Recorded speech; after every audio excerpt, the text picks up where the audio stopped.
Hello viewers, welcome to my YouTube channel learn with Joy. তো আজকের ভিডিওতে শ্রেণী প্রাক প্রাথমিক পুরো বাচ্চাদের বাংলা একটা প্রশ্নপত্র শেয়ার করব, তৃতীয় পর্যায়ক্রমিক মূল্যায়ন 2025 সালে। তো বাবা মা যারা ভিডিওটা দেখছেন তারা এই যে প্রশ্নপত্র আছে, বাচ্চাদের তো বেশি কিছু দেয় না, তো এই রকম তাদের প্র্যাকটিস করাবেন। আশা করছি ওদের পরীক্ষাতে এই রকম প্রশ্নই দেবে। তো ওদের 30 নম্বরের পরীক্ষা হবে, 1 ঘন্টার সময় দেবে, প্রচুর সময় দেবে। তো ওদের শেখাবেন বিদ্যালয়ের নাম লেখা, তারপরে নিজেদের নাম লেখা, বিভাগ, রোল নম্বর, এগুলো কিন্তু একটু লেখা শেখালে ভালো হয়, ঠিক আছে। তাছাড়া স্যার তো হেল্প করেই। এরপরে শব্দ গঠন করা শেখাবেন, যেমন তালবস্ শ দীর্ঘি দিয়ে কী শব্দ হতে পারে এগুলো ওদের শেখাতে হবে, ঠিক আছে। শীত হতে পারে, শীতল হতে পারে, তো বিভিন্ন হতে পারে, সেগুলো বাচ্চাদের শেখাতে হবে। এখানে তালবস্ শ দীর্ঘি দিয়েছে, পরীক্ষাতে অন্য কিছুও দিতে পারে। র দিয়ে রবি হয়, অনেক কিছু হয়। কয়াকার দিয়ে কাক হয়, ল দিয়ে লাল হয়। তো বিভিন্ন ধরনের কিন্তু শব্দ ওদের গঠন করতে দেয়। তারপরে অ থেকে আ পর্যন্ত অবশ্য ওদের লেখা শেখাতে হবে। এই ডটগুলো যোগ করে বর্ণ লিখতে হবে, জাস্ট ওপর দিয়ে বোলানো। তাহলে অ থেকে আ পর্যন্ত পড়াতে হবে, দেখো পড়াতে হবে, কারণ পরের অক্ষরগুলো দেয় এবং ওদের কিন্তু শেখাতেও হবে লেখা।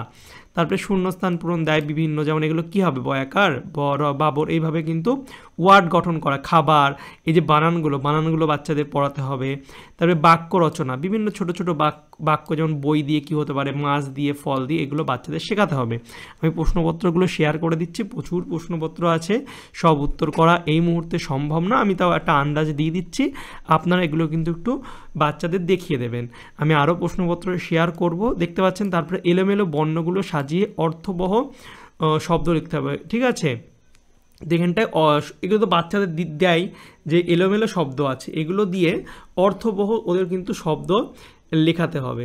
তো বিভিন্ন টাইপের দিতে পারে, তো ওদের প্রশ্ন বিচিত্র যে আছে ক্লাস 1-এর, সেগুলো থেকে বা বিভিন্ন বই থেকে যেগুলো আছে, এদের কিন্তু ওগুলো শেখাতে হবে। যেমন এখানটায় দেখতে পাচ্ছেন বিভিন্ন দেওয়া আছে, এগুলো করাবেন, বোঝা গেল।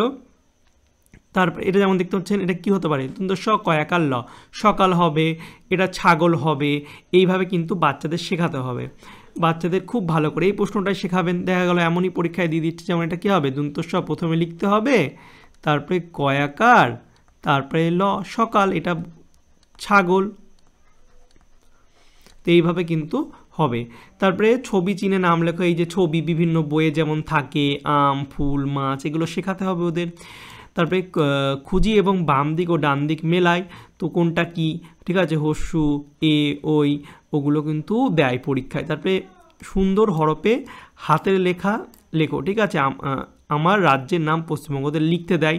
তো বাচ্চাদের মোটামুটি এগুলোই শেখালেই কিন্তু ওদের হয়ে যাবে। তো বাংলাতে এই টাইপের প্রশ্ন দেয়, যেগুলো মেনলি ওদের শেখাতে হবে। অ থেকে পুরো চন্দ্রবিন্দু পর্যন্ত ওদের পড়ানো এবং লেখানো, এছাড়া বিভিন্ন শব্দ গঠন করা, তারপরে হচ্ছে এলোমেলো শব্দ, বিভিন্ন ছবি দিয়ে দেয়, সেগুলো কোনটা কি লিখতে হয়, আকার, হস্যিকার, এইগুলো, এবং হাতের লেখা।